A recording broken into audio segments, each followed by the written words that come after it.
I'm Helen. And I'm Sarah. And you're listening to the Squiggly Careers podcast, where every week we talk about a topic to do with work to help you get a little bit more confident and feel a bit more in control of your career.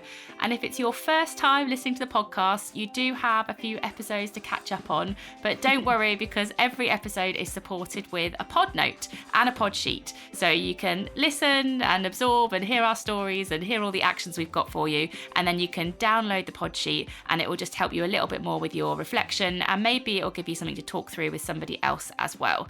And today's episode is all about how to use experiments to be better at your job. And when I was looking at some definitions of what an experiment is, it all felt very sciencey and not very squiggly. It's probably fair enough given it's where they came from, I think. Yeah, and it's such a shame though, because actually, as we've started to, I guess, embrace experiments in the work that Sarah and I do, we've really seen the benefit of them, both for us in our jobs today, like how can we improve and try new things out in the job we're doing today and give yourself some space and permission to do that, but also how you can make some experiments for your career more broadly. And with that in mind, we want to share in today's episode lots of different ideas for action so that you can use experiments to be better at your job and to use them to help you explore your future a bit more too. Yeah, I think we have to let go in our mind, which I can't help but create. You know, every time someone says experiment, I just think Bunsen burner. And that's really, I wasn't brilliant at science at school. And I just remember that being the one bit I always really enjoyed, was when you got to get the Bunsen burners out.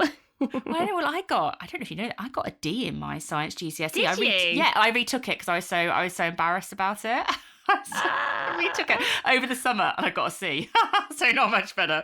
But I was like, yeah, science it was never my hotspot. So yeah, I also probably have a difficult relationship with the idea of experiments being sciencey. But now I've reframed them as being squiggly. I'm all for an experiment. I really like Margaret Heffernan's way of describing experiments. I found it really helped me to reframe what you're trying to achieve with them and why you'd spend time thinking about experiments. And she describes them as they're how we prototype the future we want to create, which I appreciate. That's not a very sort of everyday definition either, but I find that it's quite a propelling definition in terms of, given the amount of uncertainty and change that exists in our careers and in our organisations, the idea of standing still, of things staying the same, probably feels unrealistic, but also not that motivating for most of us. So I really like this idea of prototyping, of like trying stuff out. So you don't necessarily have to use the word experiment, but I think certainly the conclusion we've both come to is that though you can use different phrases, there is a lot about the process and the approach of experimentation that is really helpful to adopt as you're thinking about what this looks like for you in your job and in your career. Because I think we've both found, as we've been doing more experiments, where you maybe forget to do things, or you maybe don't approach an experiment in quite the right way, you miss out on some of the value. So that's one of the things that we also wanted to talk about today, is almost how do you extract the most value from an experiment. I think there is some almost like fundamental building blocks that you have to have in place to make the most of them if you're going to really do this well and in a useful way. And I suppose there's the why bother. So if you're going to do these and you're going to learn, you're going to adapt and you're going to get insights, then what is the bigger benefit for us and our careers? So we've got 4. So maybe if I do a couple, Sarah, and you do a couple for everyone, and then we'll hope that we'll have convinced you to take some effort with your experiments. So the first way that experiments can help you is they can help you to get unstuck. So they're a bit of a forcing function for you to do something differently. Often in our careers, we can find ourselves just doing things the way we've always done it before because that's maybe a bit easier, or you're on autopilot because you're trying to do so much stuff. And at times when our careers change around us, that can lead us to getting a bit stuck. But experimentation, particularly when you almost plan to do it, is a forcing function for you to do things differently and create new opportunities, new ideas. The second thing that an experiment can help you with is it can reduce perfection pressure. And I have really appreciated this, because when you think about something as being an experiment, it doesn't need to be perfect. You don't need to get it right. And you're giving yourself permission basically to learn. It's like intentionally learning. And even if it fails, there's something I can learn from failure, which takes the pressure off everything always succeeding and going the way you always want it to, because it's not really about that. And the third reason why experiments are so helpful is I think they give us the opportunity to almost have unconstrained curiosity. And perhaps even before unconstrained curiosity, I think most of us acknowledge that we probably need just more curiosity generally in the work that we do and in our jobs, because it so often gets deprioritized. And there's a brilliant Harvard Business Review article called Building a Culture of Experimentation. And in that article, which we'll link to in the show notes, there's a quote that says, everyone in the organisation from the leadership down needs to value surprises. And I quite like that idea, because that it almost is quite a challenging statement, because you often hear, and I've definitely heard this from people I've worked for, I don't like surprises. Yeah. I don't want to be surprised. And I understand that sentiment. But that idea of going, oh, we're surprised, perhaps that worked better than we expected. And not just thinking, okay, fine, and move on to the next thing, but why did that work better than expected? Or that really didn't work, but we thought it would. So what does that tell us? That sort of curiosity and inquiry that I think comes from successful experiments. And actually, there are some really good HBR articles on experiments, which we'll refer to a couple of others later, but they're worth reading because I found those really helpful as we were preparing for today. And then the final reason why we thought it might be helpful to think a bit like a sort of squiggly scientist is about finding out your fit before you commit, which unintentionally rhymes. And this is really when we're looking at experiments through the lens of where your career could take you. So I think, as Helen described, you've got experiments in your day job to do a better job of the role you're doing right now.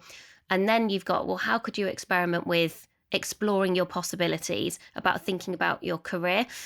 And if there's a role that you're interested in, thinking about, or a career change that you're exploring, thinking about what could you experiment with. So how could you start side projects or volunteer or work on some campaigns or causes that just help you to experiment with, does that squiggle feel like it's going to be a good fit for me? And I actually thought, when we were researching this, one of my friends, Becky, is a scientist, as in like a real life like a proper scientist. One. Not a she's got like career scientist, no, a proper one. She's got like a PhD and everything. She's also, interestingly, a very successful squiggler. So I was like, oh, she's like a scientist crossed with a squiggly career person. She's gone from being a scientist to working in consulting. She's worked in really big charities, and she now runs her own shop, which is called The Greenhouse, in a place called Ripon, which is in Yorkshire here in the UK. And it's all about sort of renewable, and it's sort of an eco-friendly, very accessible shop. And she's sort of building that from scratch, having never run a shop before, started her own Instagram, which she's never really done anything on social media before. And I was chatting to her and just said, do you think your sort of scientist brain has helped you with squiggling? I don't think she'd ever quite thought of it in that way before, but then it was really interesting because she said, I treat each squiggle like an experiment, and I hadn't told her what we were going to be talking about. And she said, it means I stay objective and curious rather than feeling like a failure if it's not a complete success. And all experiments are useful if you approach them in the right way.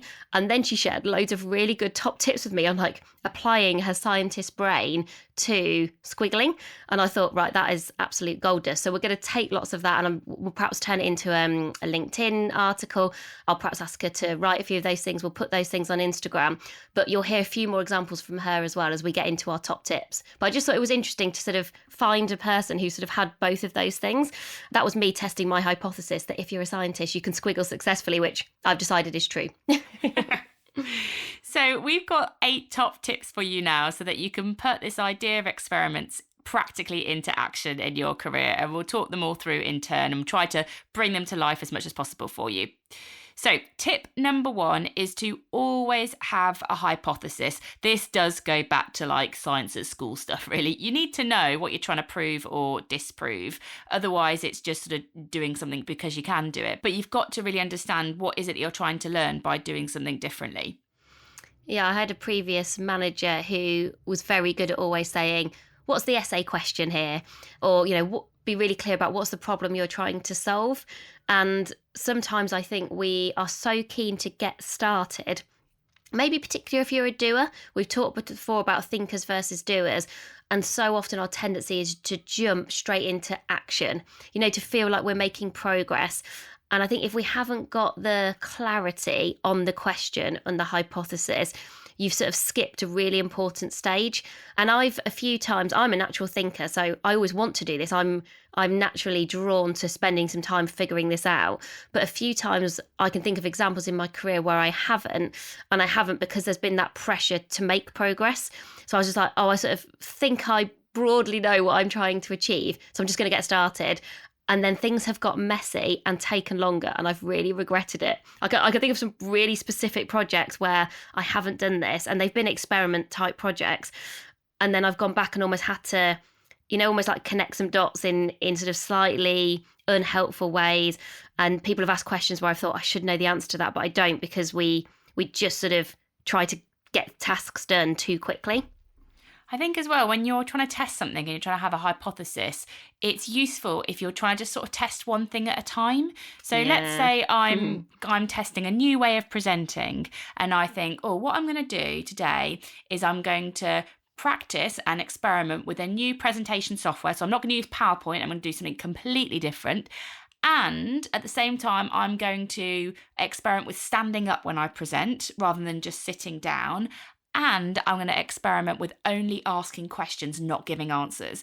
But you're kind of doing, it's a lot. It's quite a lot for you to do, but it also makes it a bit harder to learn, because the feedback that you'll get, and we'll talk about feedback as part of our tips, but the feedback that you'll get, it'll be hard to know which one of the things was working. So when you have a hypothesis, something you want to test, just make sure it's quite focused, or you might not be able to learn a lot from it, because it'll all just kind of become one and the same thing.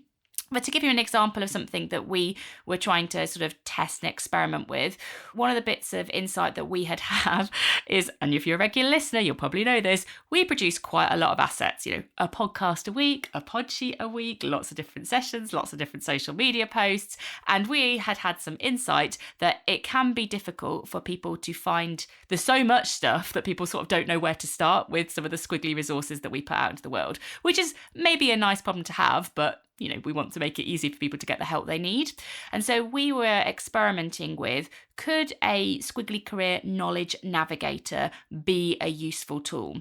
And so I started with a prototype, which was a PDF that basically started with a question that people had, and then did a little one of those flow charts. Do you need to know this? Do you not know this? Yes, no. And it sort of navigated them to the resource that would be most helpful for them.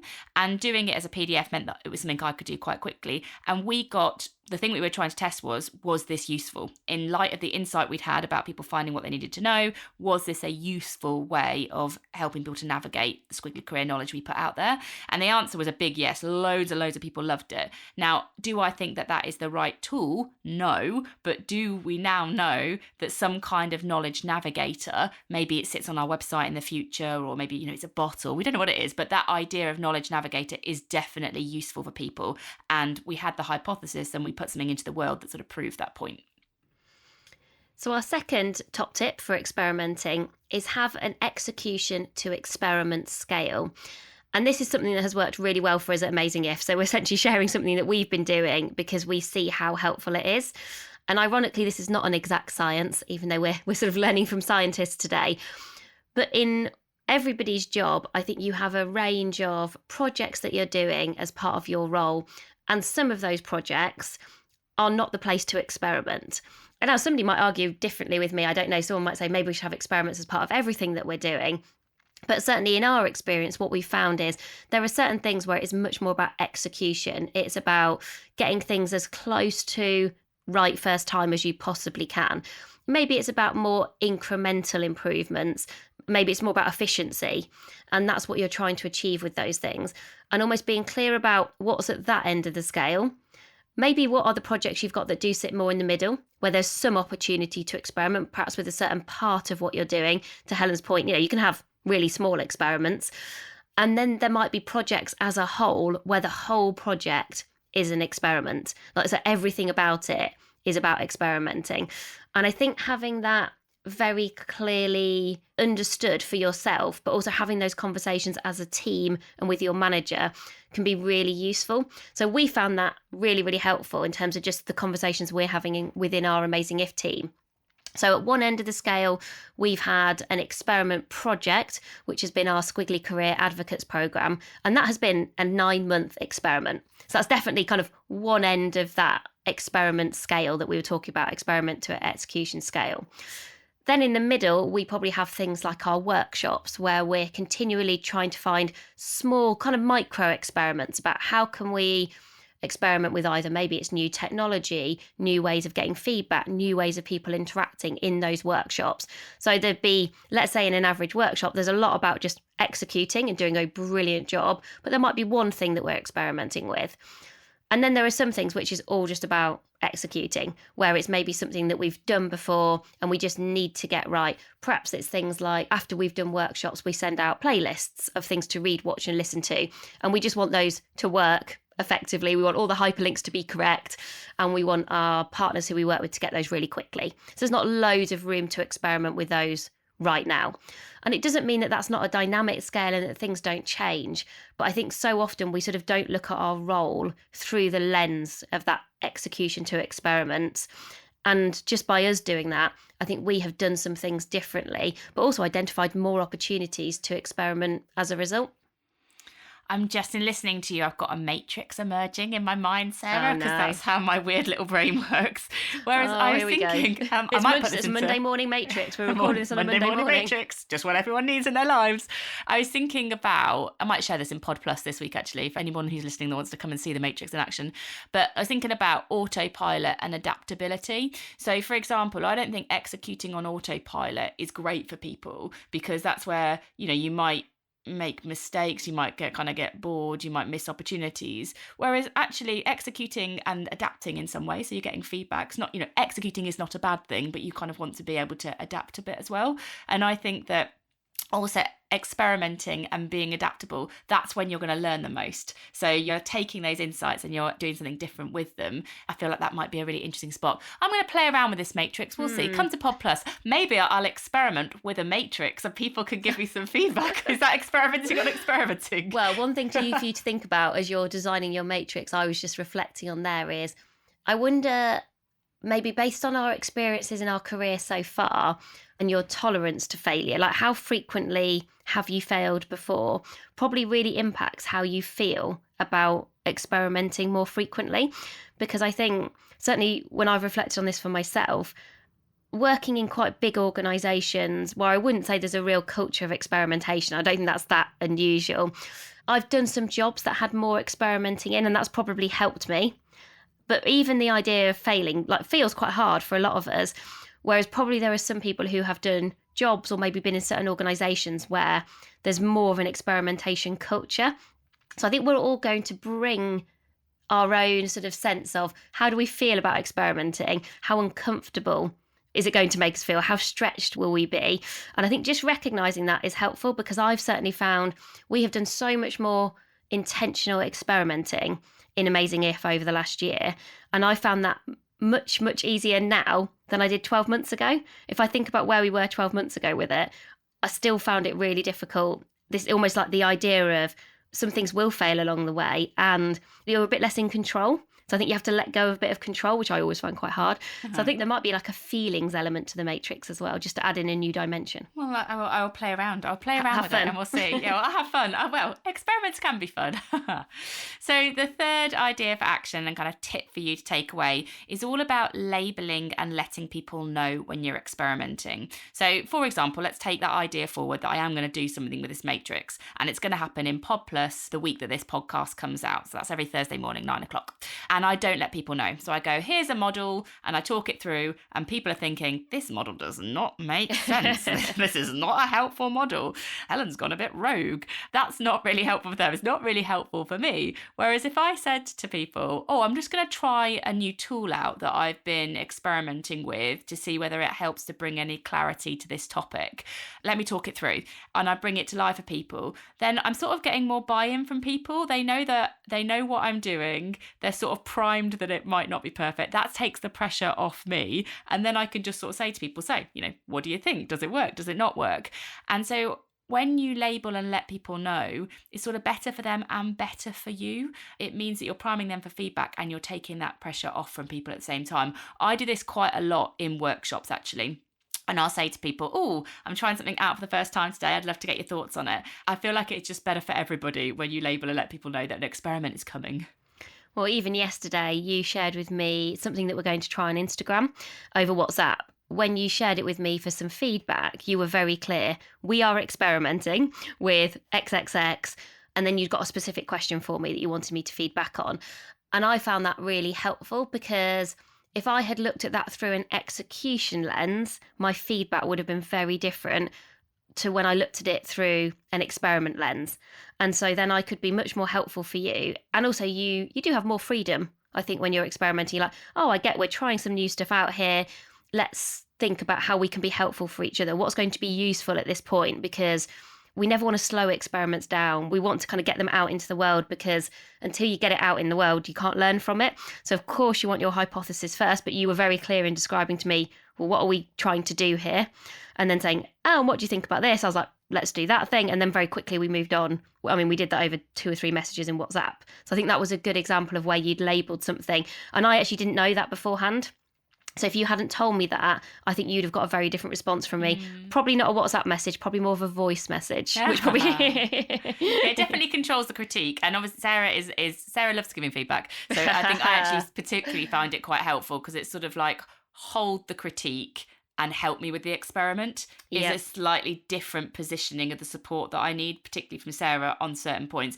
Other points, I'll be like, look, we need to put this out for lots of critique, because it's going to be a big part of what we're doing in the future. And that's a very different lens that I'm asking Sarah to look through. And I think that's the point here. You're giving someone a lens to look through that's going to be useful with what you're trying to learn from the experiment.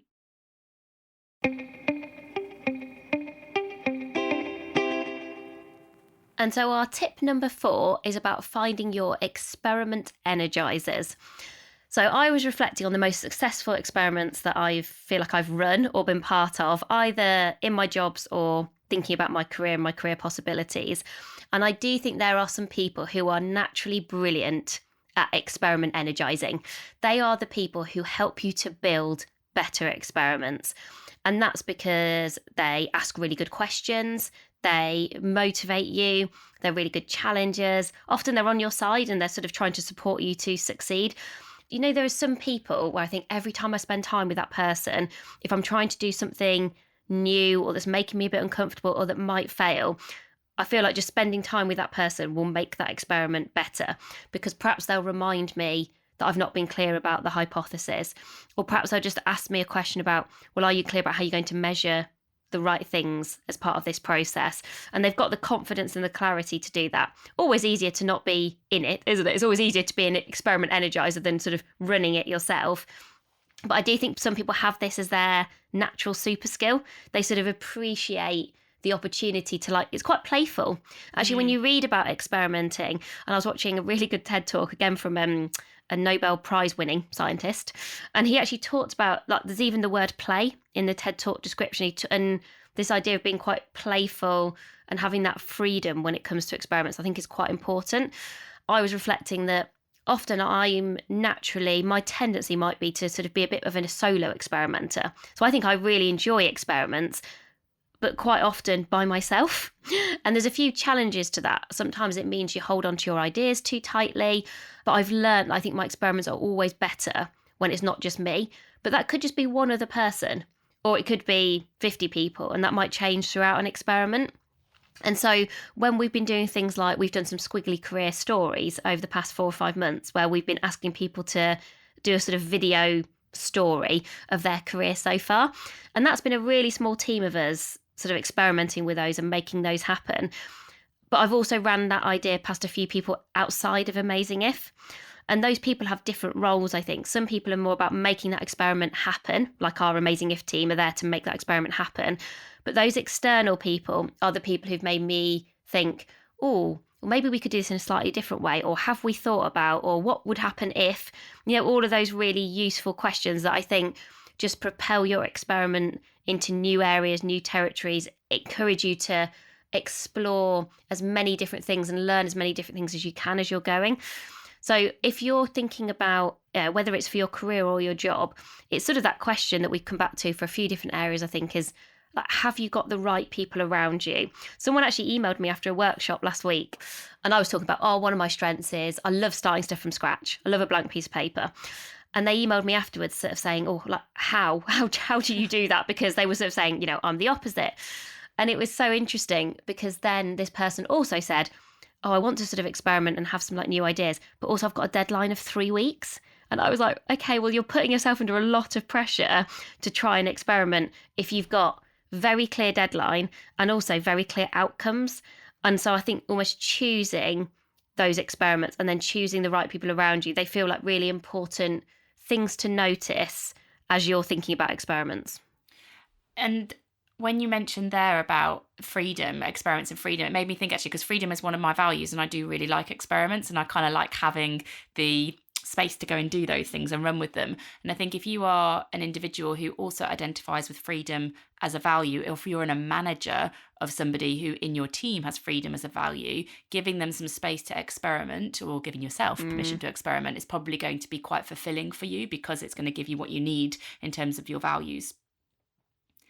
So our fifth top tip then for helping you to be your squiggly career scientist is all about collecting feedback fast and frequently.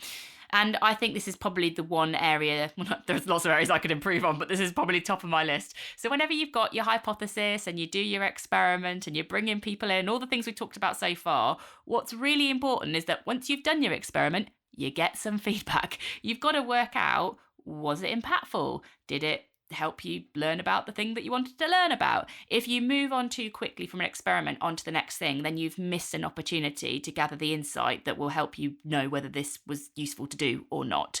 And so think about, well, who do I need to get feedback from? Maybe if you're doing that thing with presenting, maybe it's somebody who was in the meeting and actually you probably want to do that quite quickly whilst they can remember what you did. Get lots of feedback and get it as close to the moment as you can. I was actually thinking, Sarah, about an experiment that we are doing at the moment with somebody new in our team. So because our business is growing quite quickly and because we're a small business, so people do lots of different things, we often experiment with roles that we need in the team. And so we're just bringing somebody new into the team on a 7-week learn and see role, which is about us experimenting with, is this the role that we need from the business? And that person that we're doing the experiment with is thinking, is this the right role and opportunity for me? So we're both kind of doing this experiment together. And what we have got in place is a period of time. So it's 7 weeks. So we know we're going to get feedback at the end of it. But every 2 weeks, we're having a kind of a review, a catch up and review as part of this learn and see period to work out what's working well, what's not working, what could be even better if during this period of time.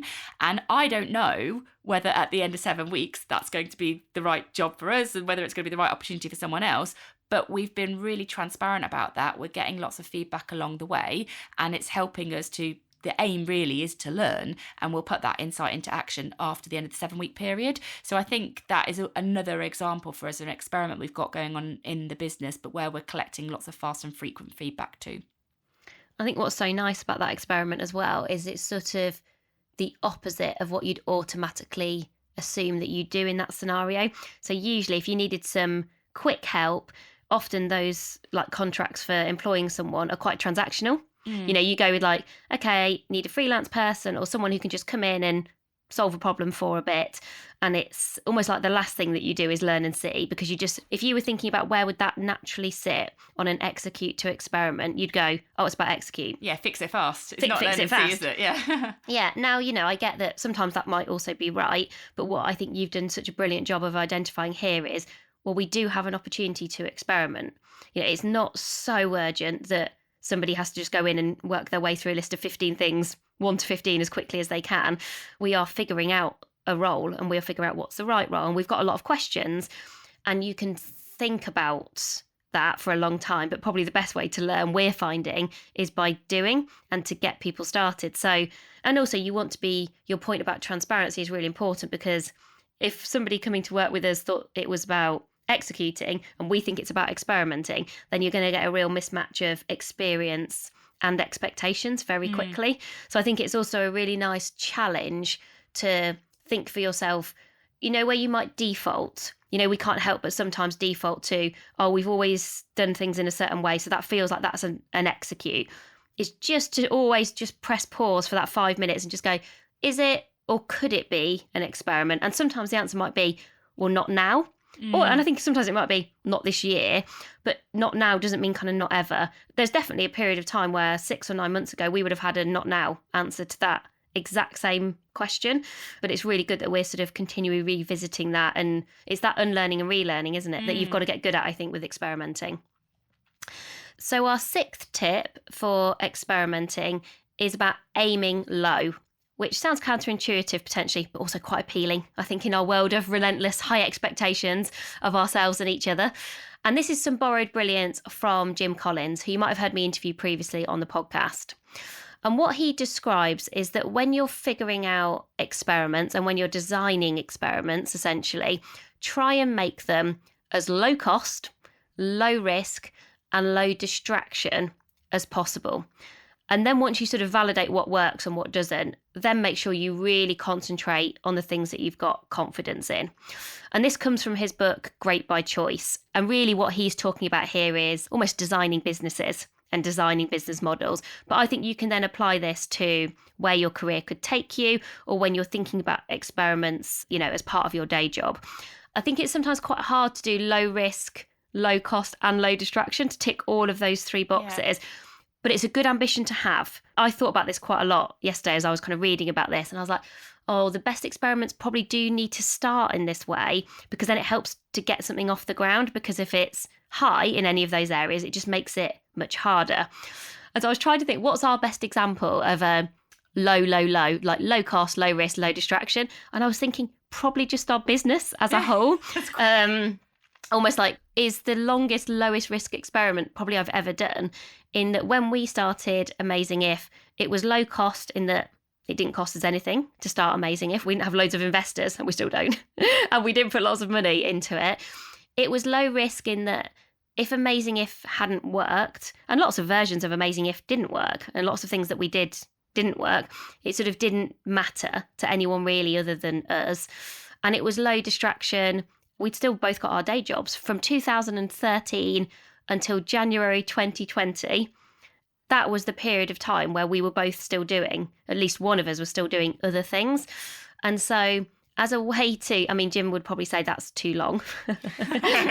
There's probably a point, I'm sure, where like low risk and low distraction becomes sort of unhelpful. But if you're thinking about it as well, did it do the job? Did that experiment of Amazing If do the job of figuring out whether something worked or not, so that we could then have confidence in what we were then going to deliver as a business? It did that. But it did take us quite a long time to get to that point, because we had other priorities and we had other things that we were doing. So it was sort of probably on a very sort of dramatic end of the low scale. But equally, when I think about things that I've done in my job before, where you've been trying to experiment with getting something new off the ground, again, if you can just make it low, like aim quite low, almost like prototype. People talk about minimum viable products, don't they? Like, what's your MVP? I think if you can get your MVP and your prototype out as quickly as you can, it just helps you to get underway and to start learning. It's one of the things I always think you're really good at. You won't procrastinate. You'll just be like, your assumption is, can I make a PDF out of it? I always feel like is your starting point. That is so true. Do you know what? As you were talking, I was thinking about, do you remember a while ago, Sarah, that Christmas where we decided to create something like 50 Amazing If ideas for action? Do you know when we did it? This is years ago. This is like 2013 or 2014 or something. No. And we produced, what was it again? And it was a PDF. We're like 50 amazing ideas for action. Do you remember? I do. And that was a relatively like low cost. It was just me and Sarah. Oh no, I know where you're going with the story now. Oh no. I wasn't gonna bring in the bad bit. I will now bring in the bad bit because Sarah just brought it up, which is basically there was some design challenges between the two of us. But we resolved those. My point was more that didn't cost us anything because it was just sort of our time over a Christmas period. It was pretty low risk. It didn't really matter if it didn't work. And we sort of did it during the holidays. I think it was pre-kids as well. So it didn't really take away from work. But getting that out into the world was actually, I think, an early version of us testing sort of useful ideas for action, which has now become a really big part of our business and, part of our values. But I think it was an early experiment towards that. Yeah, and our learning from that is don't use 2 different versions of PowerPoint and not tell each other about it because it creates arguments. I do also remember that too. So tip number 7 is to measure what matters to you. If you're going to do experiments, you really do need to embrace the data. You've got to work out, what are you going to measure? But it does need to be meaningful to you. I quite enjoy this bit because I think you can create your own metrics. It doesn't have to be the conventional things. It could be, how happy does it make you, or how useful? That's one of our metrics that matters to us. With Squiggly Career Advocates, one of the experiments that Sarah mentioned, we wanted to understand whether bringing that community together help them to kind of amplify and accelerate their work and career development. And that was a metric that mattered to us because our mission is to make careers better for everybody. And so that was one of the things that we measured when that community sort of concluded recently. And so defining what the data that you want to measure is really important. And I think the earlier you can do that, the better, because then you can make sure that you can measure it. Otherwise, if you're doing it at the end and you're thinking, oh, wouldn't it have been amazing if we could have measured this, then it's a little bit too late. Whereas if you know it from the outset, then you can sort of design around the data you're trying to collect. This is my personal biggest even better if, I think, by some margin. I spent a lot of time thinking about experiments because I find this really interesting, and I think there's lots of value in this for all of us. And I think so often I think of this way too late, and then you've missed the moment. This idea of, I think I miss the moment too frequently. If you miss the moment, you miss opportunities to learn. You've not been clear about measuring what matters early enough, and then you miss the moment to collect it, and then it's sort of too late. It's that capturing value again that I think sometimes I need to get a lot better at. And I was talking to my squiggly scientist friend, Becky, our go-to guru for this episode, though I don't think she quite expected that to happen, but that is what happened, as I started firing loads of messages at her. And she was saying to me, so obviously she's running a shop for the first time, having never done that before, and she has a shop diary on her phone, which is her way of tracking not only all of the data, and she is a bit of a spreadsheet whiz, and so I've got no doubt she'll have all of the facts and all the figures, but interestingly, she's also tracking her feelings. So one of the things that she's identified already is enjoyment is a big part of the reason that she's doing this Squiggly Career experiment. And so when she then has a choice or a decision to make about, is this something I want to keep doing? Do I want to renew the lease on that shop? She'll have data both in the form of facts and feelings together. And what I noticed about that, which I thought, yeah, that's really good, is that she's done that from the start and from scratch. And she's really committed to that every day as something to continually keep coming back to, so that in that moment where she needs it, it's all ready for her to reflect on. And our final idea for action, so number 8, and we will do a quick recap for you in a second, is to celebrate successful experiments, not successful outcomes. I love this tip. This is my favourite one, Sarah. Yeah, we're the best till last. Let's hope people are still listening by this point. Otherwise, it's like a bit of a waste, isn't it? And this does come from one of the HBR articles both Helen and I have read, is one of the biggest barriers, or probably the biggest barrier to experiments in organisations is not capacity, it's culture. So everyone will probably say, I haven't got time for this, and I understand that. But I think often there is this sense of maybe organisations generally, and organisations are just the people, saying, oh, we want to be ambitious, we want to try new things out. But for every experiment that succeeds, probably about 10 don't. That looks apparently is about the average. And if your emphasis as a team, or if as a leader, you're setting a kind of culture which is more about efficiency or predictability or winning in quite a binary way, then experiments feel wasteful. They don't feel like a useful way for people to spend their time. And so I think this doesn't have to be you changing an organisational culture overnight, but this could be about you reflecting on your role and your team and thinking, are we creating an environment where we are encouraged to experiment, where we are supported to experiment at least some of the time? And I think this is probably the biggest win that we've had in Amazing If is, I don't think we'd intentionally not done this, but I don't think we'd intentionally done it either. And therefore, those experiments don't just happen.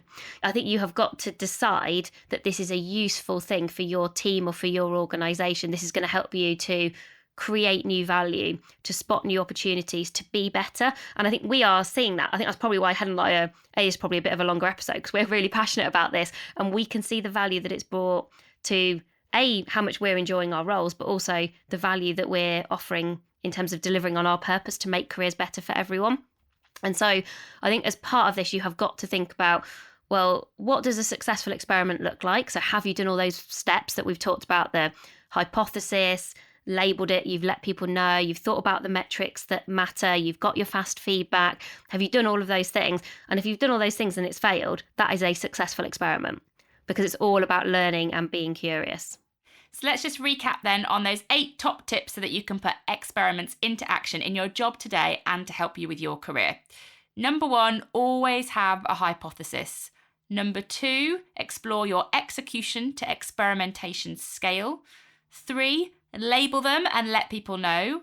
4, find your experiment energizers. 5, collect feedback fast and frequently. 6, aim low. 7, measure what matters to you. And 8, celebrate successful experiments, not successful outcomes. So we hope you found that a useful episode. We would love to hear any experiments that you're running or anything that you've done to help more experiments happen in your teams or your organisations. Anyone we can borrow brilliance from. We're always very open to that. And if you do have 2 minutes to rate, review, subscribe to the podcast or to share it with someone else, that really helps us to scale Squiggly. And plus, we love reading all of your reviews. So if you get 1 minute this week to do that, we'd be very grateful. So you can send those experiments through to Helen and Sarah at squigglycareers.com, or just get in touch with us on Instagram where we're at AmazingIf. But thank you so much for listening today, everybody. Speak to you again soon. Thanks, everybody. Bye for now.